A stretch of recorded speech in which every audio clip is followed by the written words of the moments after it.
Olá, está no ar para Portugal, o Brasil e o mundo. Pode. Opa! Isso era outra história, não era? Não, não é o programa delas, é mesmo o Magno Talks. Só que hoje, quem está do outro lado é o próprio. Ele que é o numerólogo, por trás de tantas descobertas, ele que é aquela pessoa que ouve sempre muita gente e que tem passado uma mensagem sempre de muito otimismo, de muita positividade, vários alertas para todos os seus clientes. Mas hoje nós vamos também querer saber algumas coisinhas do Magno, não é isso, Paulo? Olá pessoal, tudo bem? Bom, hoje nós desafiamos o Magno, nós decidimos virar o programa do avesso, virar o Magno Talks do avesso e desafiamos ele de hoje ele ser entrevistado pela equipa. Então nós levantamos algumas perguntas que o público tem interesse, que nós também temos interesse, confesso, e acho que vai ser uma conversa bem bacana, vocês vão gostar. É isso mesmo. Aqui em Portugal, o Magno já passa a ser bastante conhecido, porque ele tem um público muito seleto de pessoas que não são propriamente místicas e nem acreditam propriamente em misticismos, em coisas sobrenaturais, porque ele, na verdade, é um cientista. Ele é um matemático e trabalha com a matemática pitagórica. Mas, para além deste cientista dos números, eu quero saber, Magno, de ti hoje, do ser humano Magno. O que é que te faz feliz? Quem é o Magno ser humano? O Magno por trás do numerólogo. Bem, antes de mais nada, obrigado, por me convidarem ao Magno Talks.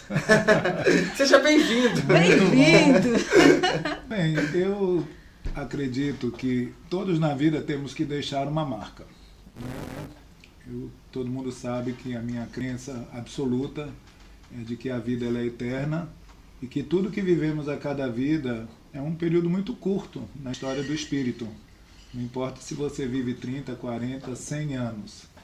Mas eu acho que toda pessoa, independente do local que nasceu, da educação que teve, das dificuldades que enfrentou, todos nós somos munidos de deixar uma marca na vida. E eu acredito que é isso. Eu sempre busquei na minha vida ser uma pessoa boa, generosa, correto com as minhas atitudes. Eu sempre me pautei muito em ética. Eu acho que ética é uma coisa muito importante na vida do indivíduo e justiça. Então muitas pessoas podem ficar incomodadas comigo pelo meu tom de voz, por às vezes uma forma mais ácida e agressiva que eu me converso, mas sempre que eu faço isso é porque eu me interesso por aquela pessoa, por aquela situação. Então eu entendo que dentro da minha natureza não são os afagos que fazem a gente crescer, são justamente as críticas. É verdade, uma vez... Eu cresci muito na minha vida com críticas também. E uma vez tu disseste aqui pra gente, porque nesse tempo que nós temos convivido, nós também temos aprendido muito. E eu guardei uma coisa sobre isso que tu estás a falar agora, que uma vez disseste assim, eu não quero ser bonzinho, eu quero ser justo. Exatamente. Então há uma grande diferença em concordar sempre com tudo e ser justo e dizer a verdade dentro daquilo que nós pensamos como justo. É porque o conceito de justiça, ele tem que ser levado muito a sério. Porque muitas vezes quando você, dentro da justiça, toma uma decisão, você pode estar sendo prejudicado naquela decisão. Uhum. Mas na minha opinião, mesmo assim, a justiça tem que prevalecer. Então, claro que justiça, como tudo, é uma ótica, mas nós sabemos a diferença de certo e errado. E não adianta a gente passar pano para o errado, querendo, colocar uma maquiagem no errado, dizendo que aquilo é certo. E eu acho que a própria numerologia e o conceito matemático de Pitágoras me ajudou na vida justamente a ter essa forma de pensamento. Eu, quando penso, analiso as coisas, eu tento ser imparcial, inclusive comigo. Ô Magno, e o Magno criança? Esse seu senso de justiça, ele vem desde a sua infância? É algo que você carrega desde sempre? Ou ele veio de acordo com alguma situação que tenha ocorrido? Conta um pouquinho pra gente sobre si. Paulo, em realidade, eu sou filho de um casal, ficaram casados X anos na vida, se separaram, todo mundo sabe dessa história. Mas eu sempre tive um pai e uma mãe muito justos. E eu acredito que uma criança, ela sofre influência, do lar, ela sofre influência daqueles que nos conduzem. Essa, inclusive, é a ideia da maternidade e da paternidade, né? Em realidade, pai e mãe não são proprietários de um espírito, eles são tutores daquele espírito. Então, muitos espíritos que não têm luz, que não têm envergadura, nascem em famílias com sentimentos nobres e tudo, para aprender desde pequenininho a fazer as melhores escolhas. Então, é óbvio que na minha infância foi muito isso, esse espelho que eu tive. E meus irmãos, é engraçado isso, os meus irmãos são muito parecidos comigo nesse aspecto. Você é o mais novo? Não, eu sou o penúltimo do primeiro casamento do meu pai. Foram 6 filhos, eu sou o número 5. Né? E era bem egoístazinho, porque eu queria ser o mais novo, depois nasceu o meu outro irmão. E eu me lembro que as histórias que contam, né? Que quando ia a gente visitar o meu irmão pequenininho lá em casa, a minha mãe dizia que quando ela ia buscar um café, um docinho, ela saía de sala, todo mundo ficava elogiando o Miguel, que é meu irmão. Ai, que lindo, que fofinho, tudo. E eu dizia, você gostou? Leva ele para tua casa, eu tô te dando. Eu queria dar ao meu irmão. Né? Era uma coisa incômoda. E esse irmão é um lindo irmão, somos muito amigos, mas durante muito tempo gozado. Eu senti uma certa energia arredia com ele, sabe? Porque ele me inundava de amor, de carinho, de querer estar comigo. É coisa de irmão pequeno, né? Que quer colar em você.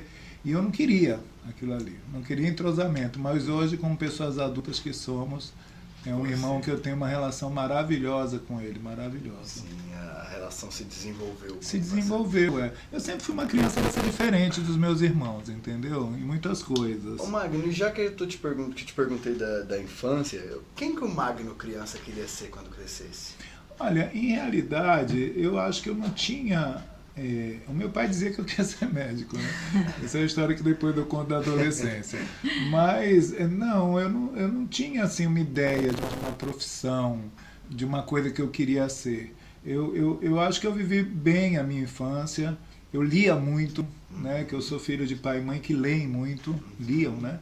Então nós fomos educados com livros em casa. E sempre o debate em casa era sempre muito interessante por isso, que cada um lia, cada um tinha suas ideias. Então, assim, eu, à medida que fui tomando ciência da vida, já adolescente, sim, eu pensei em ser engenheiro, que era a área que eu queria seguir, porque eu sempre fui bom, né, na física, na matemática, na química, eu sempre gostei. Eu nunca gostei muito de matérias que eu tinha que decorar, porque eu sempre fui péssimo para decorar. Então, por exemplo, por língua portuguesa, eu tirava 10 em redação. E eu tirava 5 em gramática. E os professores não entendiam. Quer dizer, como é que você escreve tão bem e não sabe gramática?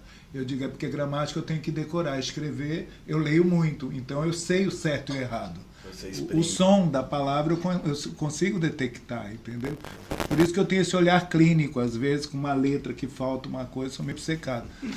Ô Magno, nós temos um corte muito bacana seu, que inclusive depois eu vou pedir para a produção passar ele, que fala sobre a educação, que é um dos cortes, nosso primeiro viral talvez, que é a importância da educação. E qual a importância da educação para o Magno? Da educação para o Magno criança? O que é a educação? O que a escola te ensinou? Em realidade, a educação mesmo eu trouxe de berço, de casa. Né? Não foi a escola que me educou. A escola ela me instruiu. Né? E isso, para mim, é a primeira fase. Mas quando eu falo no termo educação, eu falo, sim, de educação pública, de todo o trabalho. Eu estudei em escola. Quando eu era criança, eu estudei em escola pública, que era de ótima qualidade nessa época. Né? Eu digo, todo mundo estudava com Barça, né? Então a gente era mais ou menos no mesmo nível. Desse tamanho. E era uma altura que a gente lia, não é? Porque não tinha outra alternativa. Não tinha. Nós tínhamos horas para brincar e tínhamos horas para estudar. E minha mãe não admitia que filho tivesse em horário de almoço na casa dos outros. Isso era proibido, era para levar uma surra. Eu, como nunca gostei de apanhar, e nunca apanhei na vida. Eu fui o único filho em casa que nunca levei um beliscão. Nunca. Nunca meu pai, minha mãe, nem ninguém nunca me tocou um dedo, nunca me relou um dedo. Eu até digo, eu me assusto com esse case, vamos dizer, porque eu tenho medo se um dia uma pessoa me agredir, qual vai ser minha reação. porque eu não sei qual vai ser minha reação. Uma vez brincando com o irmão meu do segundo casamento do meu pai, ele era forte e tudo, e ele estava brigando, e ele estava brigando pesado comigo, eu fiquei irritado. Chegou uma hora que eu apaguei, eu sei que estavam me puxando porque eu estava enforcando ele, entendeu? Então, é como eu digo, nós temos coisas ativas que temos que ter cuidado. Eu sou o falso calmo. Entendeu? Eu sei o que é isso. E eu sempre resolvi minhas coisas no diálogo, na palavra, na força da palavra, né? Que eu acho que tenho bastante. Já teve uma situação assim que tu tenhas vivido que conseguiste evitar um ato de violência, assim, numa discussão mais acirrada ou Já, com a palavra? Assalto, inclusive com assalto. Então conta esse episódio pra gente. Veja, uma vez, vocês sabem, né? Eu acho que todos sabem também, que eu falo tanto de mim que eu acho que as pessoas já sabem tudo de mim. Mas eu tenho uma mediunidade muito aflorada, né? E eu sei que eu sempre estou acompanhado, em qualquer situação. E eu percebi isso nitidamente já adulto. Eu não sabia como eu era quando era criança. Criança, eu desdobrava, eu saía do corpo, né? Eu tinha vivências, experiências muito particulares que a minha mãe, que era uma grande médium, mamãe conversava com os espíritos como nós estamos conversando aqui nessa mesa. Ela tinha esse tipo de habilidade, né, de mediunidade. E ela era a pessoa que me entendia, em realidade, né?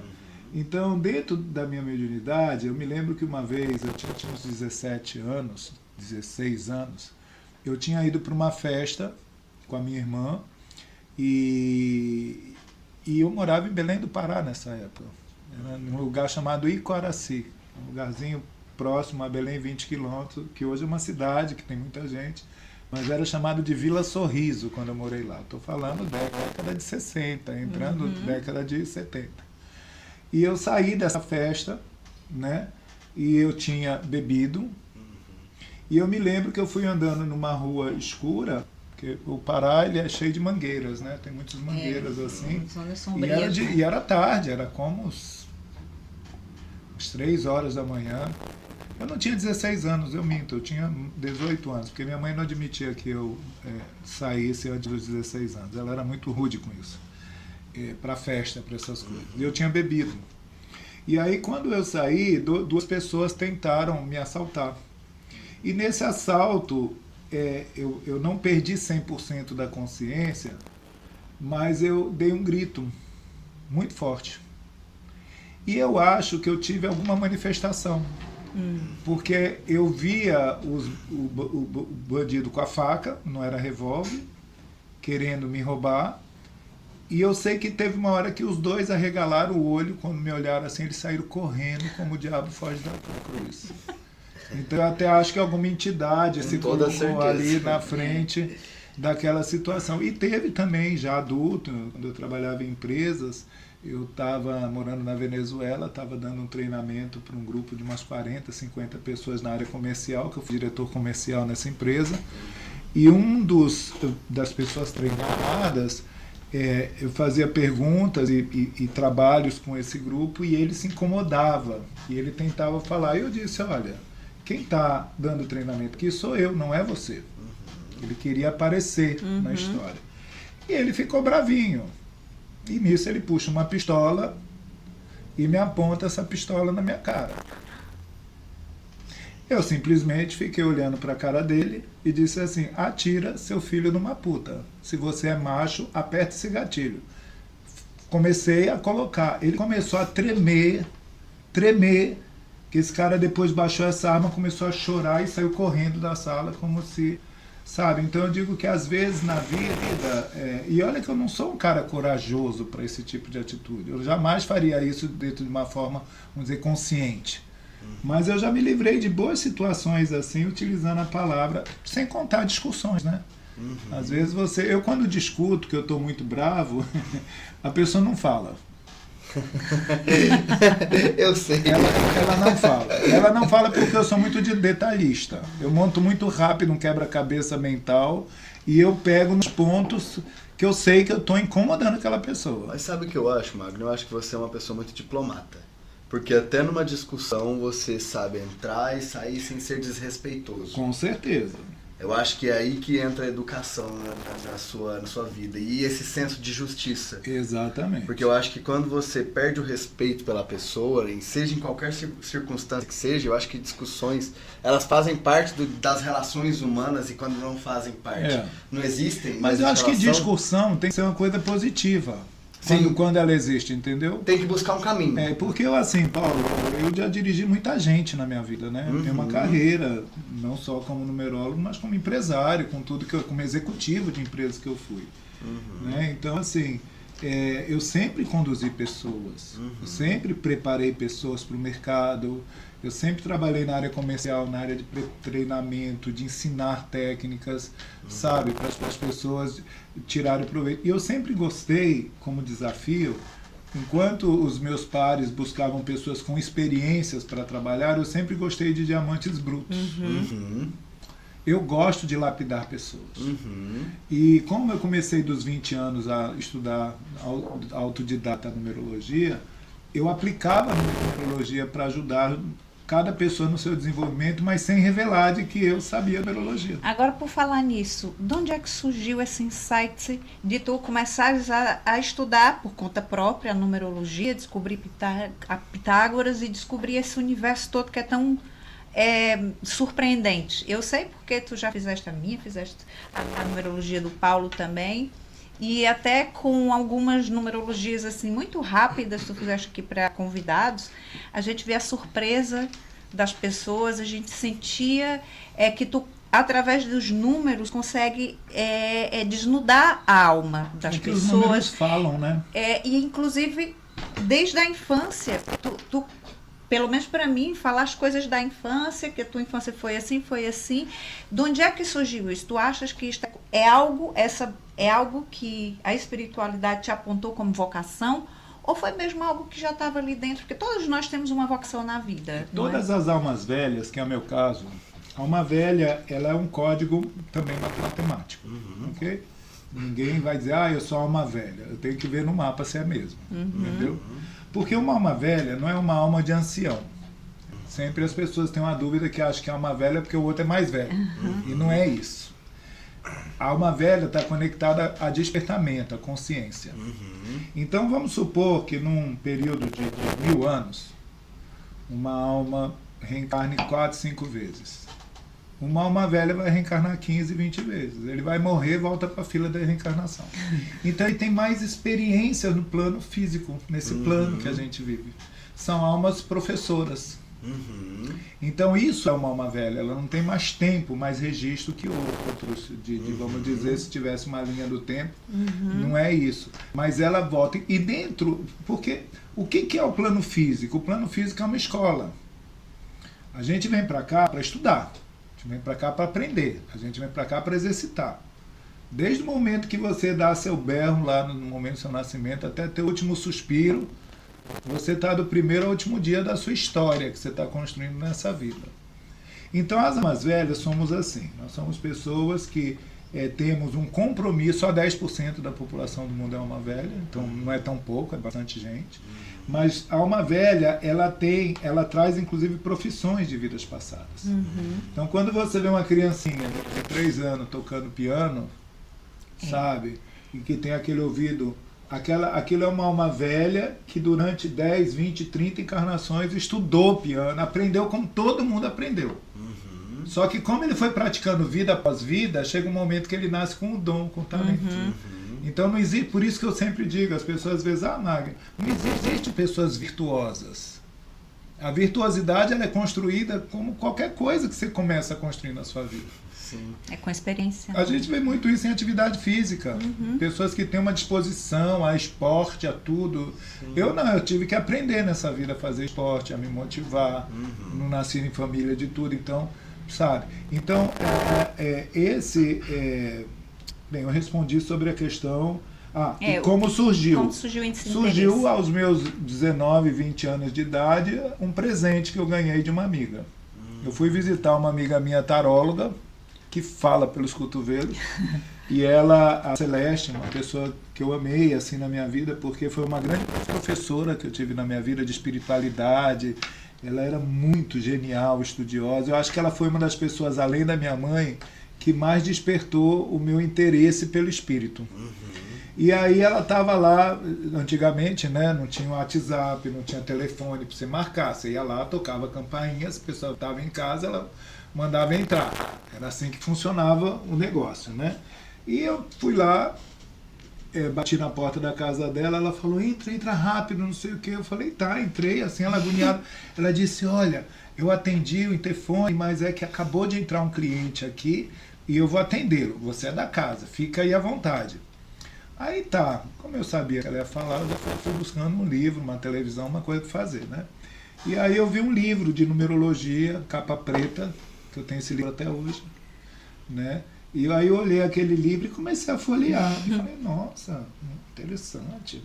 Olha, será que funciona? Peguei meu nome, Magno Dias Franco, peguei papel e caneta, já vasculhei lá, tinha caderno, tudo isso. E comecei a fazer e comecei a comparar. Então, nessas 3 horas que ela ficou lá na consulta dela de tarô, eu já tinha feito o meu, já tinha analisado tudo, já tinha feito de pessoas que eu conhecia, que eu tinha uma certa curiosidade, enfim, tinha feito um dever de casa. E aí, quando ela saiu, eu estava com o livro assim na mão. E aí ela começou, oi, você tá bem, não sei o quê, que surpresa, que bom que você veio aqui, não sei o quê, vamos tomar um café. E ficava conversando, eu conversando com ela, aí ela falou, Magno, por que você não está largando esse livro que está na sua mão? Que livro é esse?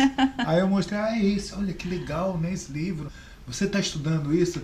Ela falou, você gostou disso? Eu falei, nossa, Celeste, isso é incrível, tem tudo a ver.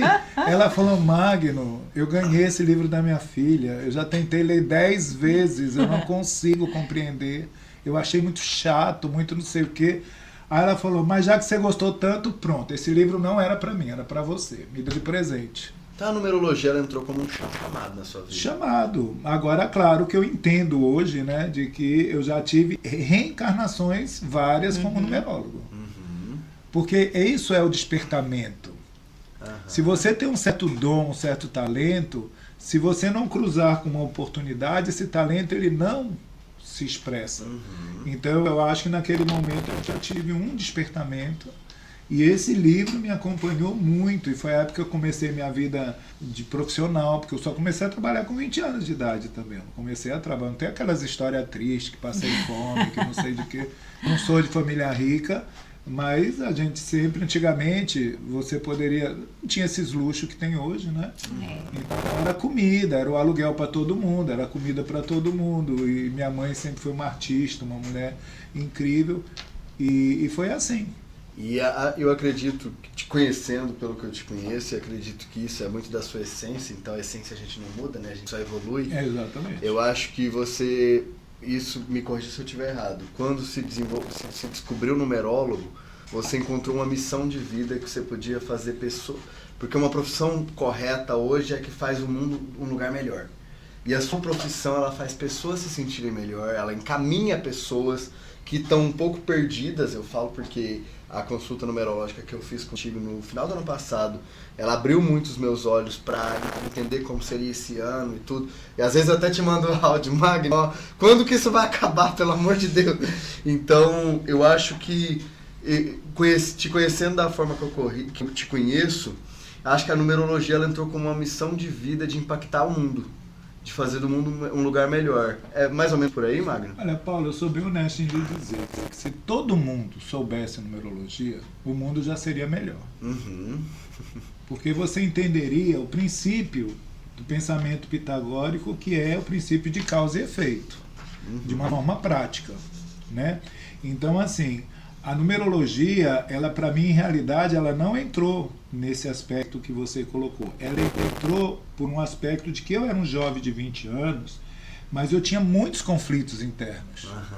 Você queria se mudar. Entendeu? Primeiro. Não era uma questão de mudar, eu queria me entender. Eu me sentia um ET. Eu nunca me sentia, assim, socialmente até, eu era um cara acanhado, extremamente tímido, eu tinha dificuldades de comunicação, e olha que eu me falo bem, sou um cara que me comunico muito bem, mas eu tinha, porque assim, na minha infância eu fui muito comunicativo, extrovertido, ter meus amigos, mas da adolescência até meus 20 anos de idade, eu fiquei muito fechado dentro de mim. E eu sabia que isso não era um problema do mundo, era um problema meu. Então eu, por exemplo, eu era um católico fervoroso. Eu ia para a igreja, eu só não fui coroinha porque eu era tímido e não queria estar subindo lá no coisa e ficar segurando coisa pro padre, entendeu?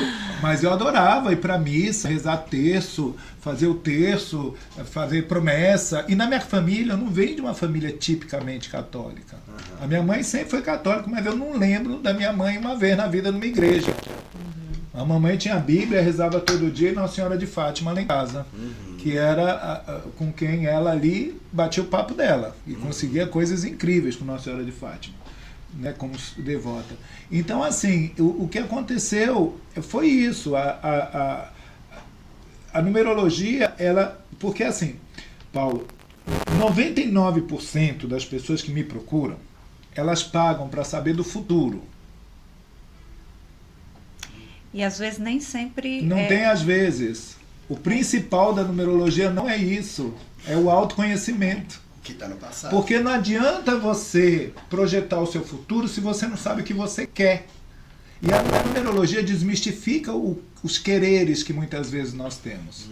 Então, muitas vezes, você foi condicionada pelo seu pai, pela sua mãe, que você tinha que ser isso, que você tinha que ser o outro, que você tinha que ter tal profissão, que você tinha que estudar naquela escola. A gente é construído na educação em cima também de muitas frustrações pessoais que os pais têm e querem que os filhos reflitam aquilo que eu não fiz. Querem que os filhos façam aquilo que a gente não conseguiu fazer. Só que isso vai criando camadas protetoras que chega um momento que as pessoas perdem a identidade. E a numerologia, ela invade, ela vai lá na semente. Ela vai fazer você se conhecer não só a nível espiritual, que são seus registros acásticos que todos nós temos, né? Além de conhecer isso, conhecer sua história espiritual de vida, né? E se você não acredita, conhecer seu subconsciente. Nós tendo psicólogos no planeta inteiro, psiquiatras, já tivemos podcast com alguns. Então, assim, né? Então quem é ateu, quem não acredita, sabe, em autoconhecimento e subconsciente, as pessoas acreditam. Então a gente invade, porque tudo isso são códigos matemáticos, e a gente ajuda a entender a coisa do conflito energético. Eu tinha muito conflito nos meus números. Então tu foste o teu primeiro cliente. Com certeza. Fizeste a tua numerologia. Nossa. Ou seja, tu foste a tua própria cobaia. Lição E isso de casa. não foi tu aprendeste contigo mesmo para te conhecer.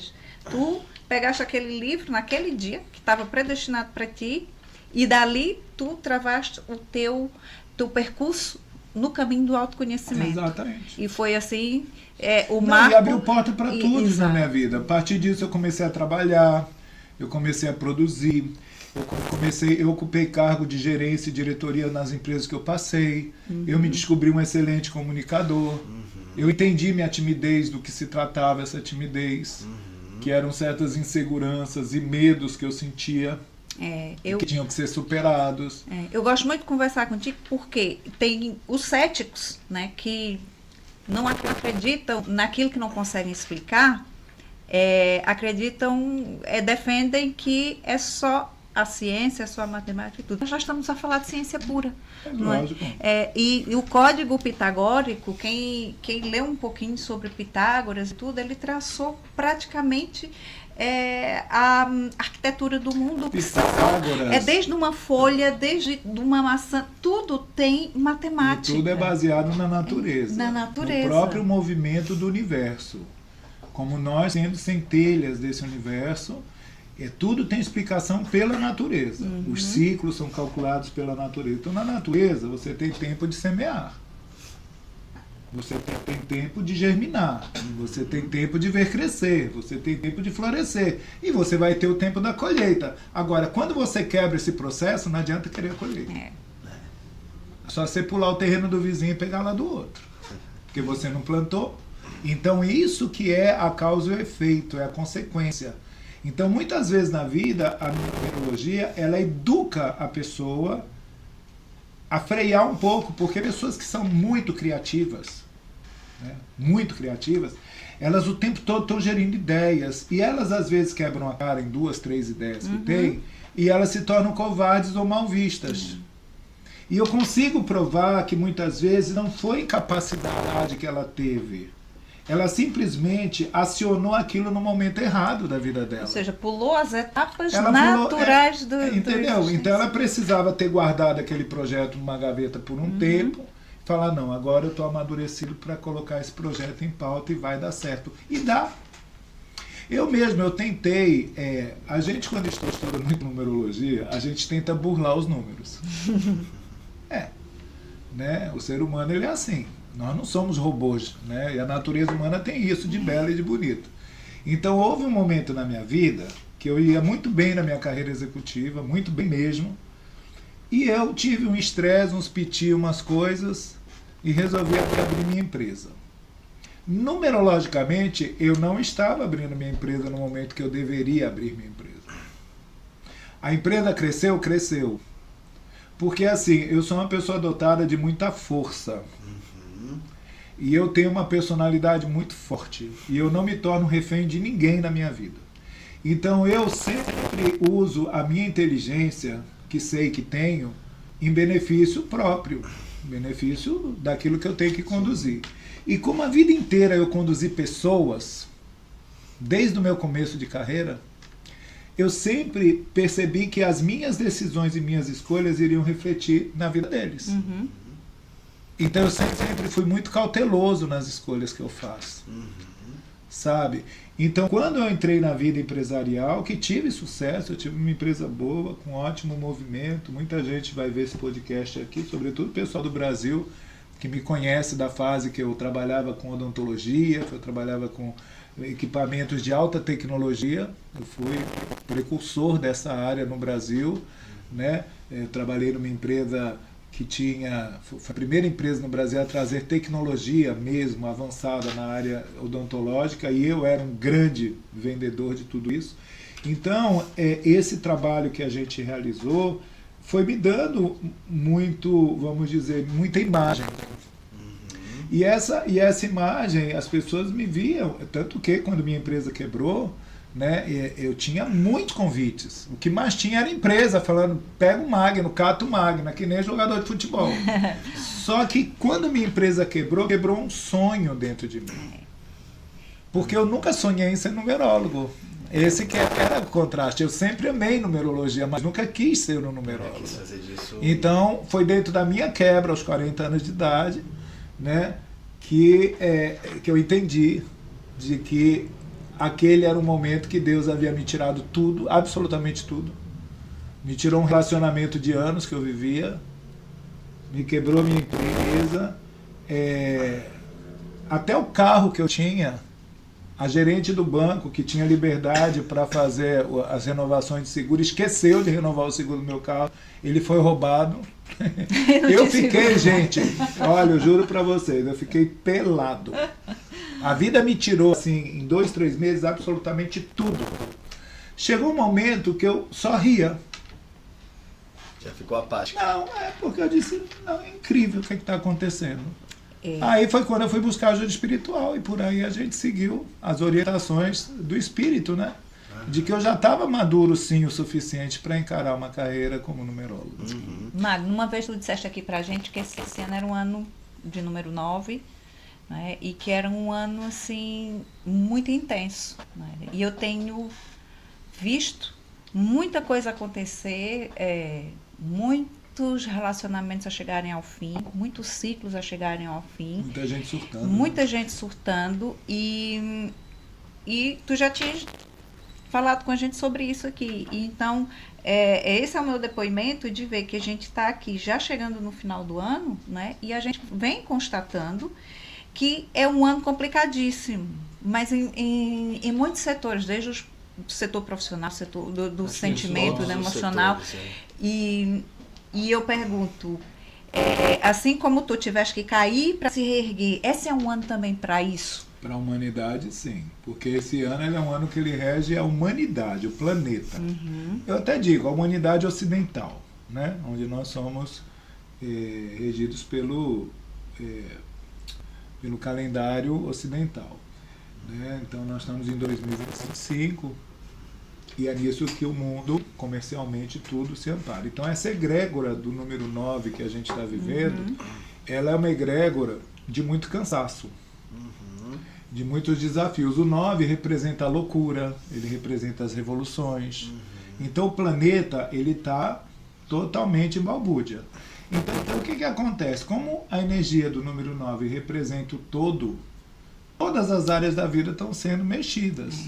É como se a gente estivesse fazendo um vestibular. Em cada nota nós temos notas diferentes, em cada matéria. Então ele é um ano muito bom também para a gente refletir sobre aquilo que não nos interessa mais na nossa vida. É um ano de limpeza cósmica. O que é que a gente tem que fazer? É lutar contra ou simplesmente aceitar? É que cada um de nós, Gilda, nós temos números que são regidos de anos pessoais. Por exemplo, eu estou num ano pessoal agora, que eu entrei agora em setembro, no ano pessoal 8. Né? Então, no ano pessoal 8, numa energia do coletivo humano 9, eu tenho que compreender como eu tenho que me portar.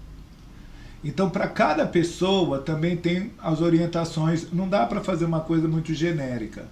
Mas, na dúvida, eu sempre digo às pessoas de pensar um pouco antes de fazer as coisas, antes de chutar o pau da barraca, porque a intolerância é o que rege a energia externa global.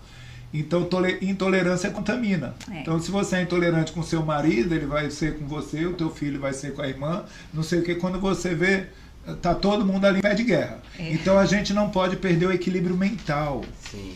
Ô Magno, eu tenho uma pergunta, eu queria voltar um pouquinho. Você disse que seu primeiro cliente acabou sendo você. Você acabou... Isso é a Gilda que disse. Sim. E você concordou. Assim, quando ele eu nunca me paguei, mas tudo bem. Foi mas cliente foi free. o cobaia, não é? Foi a cobaia. E do que eu te conheço, você já atendeu mais de 20 mil pessoas? Mais de 20 mil pessoas. Mais de 20 mil pessoas. Pessoas e empresas. Do seu marco zero, seu case zero, que é você, a 20 mil, o que mudou até aí? Tudo. E me conta uma coisa. Cada pessoa, Paulo, é um livro que eu estou lendo.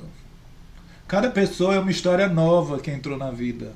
Então, assim, eu aprendo com absolutamente cada pessoa que eu atendo. Porque o meu trabalho não é um copia e cola, é interpretar. Porque o numerólogo iniciante, ele está estudando a energia do número 1, do 2, do 3, do 5. Aí depois você vai melhorando, aí você lê a compatibilidade do 1 com o 3, o 3 com o 8, compatibilidades e incompatibilidades. Mas assim, o exercício desses 20 mil atendimentos mais que tenho na vida, eles me deram uma habilidade de ler hoje por códigos, por conjuntos numéricos. Eu já não leio um número individualizado. Você está entendendo a diferença? É uma diferença enorme na hora do resultado. Tem quase um código de barras da pessoa. Por isso que eu não me preocupo com o avanço tecnológico das IAs no meu trabalho. Não me preocupo. Porque a IA vai fazer o trabalho do numerólogo iniciante. Muito bem. E vai fazer até melhor. Vai fazer até melhor. Porque também eu vejo muito numerólogo mistificando a numerologia pitagórica. Tá? Você quer mistificar? Mistifica a cabalista, que ela já é mística. Então não se intitule um pitagórico se você é um cabalista. E isso não é depreciativo. É cada macaco no seu galho. Exatamente. É como as especialidades. Então a numerologia, ela tem isso de ensinar as pessoas dentro do pitagórico, né, de causa e efeito, de lucidez, de consciência. É um aprendizado. Então quando você aprende e desenvolve essa habilidade de ler códigos, eu consigo visualizar uma pessoa. Quantas pessoas eu estou analisando, por exemplo, o empresário que todo o tempo está fazendo negócios com outros, eu dou assessoria para muitos empresários, e eles, antes de marcar uma reunião, eles querem que eu explique como é aquela pessoa. Para saber como é que ele tem que se portar. Esse é o trabalho que eu mais ganho, porque é um trabalho curto, rápido, não tem muito mise-en-scène, e o que o empresário gosta, curto, rápido e objetivo. Entendeu? Magno, e tu consegue contar pra gente um caso que marcou muito a sua trajetória? Eu não vou perguntar o qual marcou mais, porque acredito que de 20 mil não dá pra gente elencar Tem sempre aqueles, e que eu... É até um que, assim, o Magno já contou pra gente, não sei se em algum podcast ele já falou, mas algo que que eu também fiquei impressionada e que talvez tenha te impressionado também, que foi alguém que duvidou daquela análise. Não é? E que resultou numa surpresa muito grande. Esse é um dos casos que eu tenho, que eu me lembro, assim, porque... Fala um pouco sobre esse caso. Tem coisas um pouco atípicas, né? Assim, sai um pouco daquilo que a gente está fazendo. Porque, assim, a gente na vida tem que trabalhar com honestidade intelectual. Eu confio 100% na numerologia, tá? Então, se você me dá seu nome e eu estudo, e você diz assim, Magno, eu não estou me sentindo identificado com o que você está falando. Eu digo, peraí, vou conferir os números. Eu sou humano, eu posso errar. Na letra E, que vale 5, eu posso ter colocado 7 na peça, na distração. Fui lá, conferi o mapa inteiro. Aí eu disse para a pessoa, disse assim, isso é um fato que aconteceu. Né? De uma cliente chegou comigo, e depois de uns 10 minutos que eu estava falando, ela estava assim, muito rígida na cadeira, rígida, né? E ela disse, olha, eu não estou me identificando com nada que você está me dizendo. Aí eu falei, pode ter algum erro de interpretação? Eu falei, não, a numerologia é matemática. Exato. Né? Então vamos lá, eu posso ter errado. Eu acho que humildade cabe em qualquer situação, eu não sou uma máquina, né? Só não erra quem não faz. O chat GPT erra, eu tenho que corrigir ele. E ele vem me pedir desculpa, né? Porque ele erra. Eu já testei várias vezes, então não confio 100% ainda no chat GPT. Tá? Ele é muito bom para bater papo, para tudo, mas para certas coisas ele peca. Enfim, essa pessoa, Gilda e Paulo, eu revisei e falei, olha, os números estão corretos. Aí ela olhou para minha cara, uma empresária, muito séria, e ela olhou assim, mas não tem nada a ver comigo o que você está falando. O que você acha que pode ser? Eu falo, eu só tenho uma resposta para te dar. Esse não é seu nome. Aí ela me olhou assim, como assim? Esse não é meu nome. Eu falo, esse não é seu nome. Você, quando nasceu, você tinha outro nome. Alguém mudou seu nome no meio do caminho. Mas o que... Não, meu pai, minha mãe, eu digo, olha, resolva com a sua família. Essa mulher saiu... Naquela época não tinha negócio de Pix, nada disso. Ela jogou o dinheiro na mesa. Eu devolvi o dinheiro. Falei, não, senhora, eu não lhe atendi. Essa mulher voltou depois de mais de um ano. Quase 2 anos depois. Ligou, agendou... eu sou a fulana, você lembra de mim? Eu falei, claro que eu lembro, porque um caso desse você não vai esquecer nunca, né? Claro que eu lembro. Hoje eu nem lembro mais o nome dela, sou bem honesto em dizer. E ela voltou, marcou uma outra consulta, e nessa consulta ela começou já chorando, me pedindo desculpas, pedindo perdão. E eu disse, o que houve? Ela falou, não, daquela vez que eu vim aqui com você, eu saí daqui com muito ódio dentro de mim, rebelde. Eu sou uma mulher muito controlada, mas realmente você mexeu com algo muito íntimo, porque o subconsciente dela sabe das coisas, né? E aí, se a criança lembra quando está na barriga da mãe, imagine fora. E aí ela chegou em casa com a mãe dela, o pai dela já era falecido, e foi falar sobre isso. A mãe, não, que bobagem, como é que você busca esses curandeiros, essas pessoas? Porque o povo adora colocar umas tarjas, sabe? Claro. É que nem evangélico que se atende comigo, que não são poucos, tá? Mas não indica ninguém. Tá? O que tem de pastor evangélico que se atende comigo não é brincadeira, viu? Só para vocês saberem. O cara ele quer saber da coisa, mas não quer passar para outro, porque a numerologia liberta, não adianta. É verdade. Ela liberta você. Aí o que aconteceu? Ela pediu desculpa, não, e me contou. Magno, a minha mãe faleceu semana passada, e ela no leito da morte, ela me confessou de que eu não era filha dela, ela era minha tia, e minha mãe era minha tia. Minha tia era mãe solteira e ela me criou. Eu nasci, porque a minha tia, a tia que era mãe de verdade, fugiu, nasceu a criança, mas não teve chance naquela época, né, de cuidar. Então ela pegou e entregou, e eles mudaram até o nome da criança, data de nascimento e tudo. E aí ela foi lá com a tia, que era a verdadeira mãe dela, que ainda é viva. Foi tudo. E essa tia sempre esteve presente, era quase que a babá dela, fazia tudo por ela. Olha que coisa. Que legal. Olha que coisa. E era a pessoa mais amorosa na vida dela, inclusive. que era a verdadeira mãe. Engraçado. Né? E aí ela chegou, e aí sim, e esses magnos, esses são meus dados.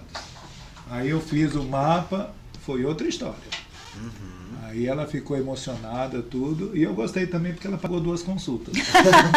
Né? Ela pagou a anterior, fez questão. Eu aceitei, né? Não vou ficar com raiva de quem quer pagar o dobro. Claro, claro. E um outro caso que eu tive também, que é muito inusitado, eu atendi uma moça na Venezuela, sobrinha de um amigo meu, e ela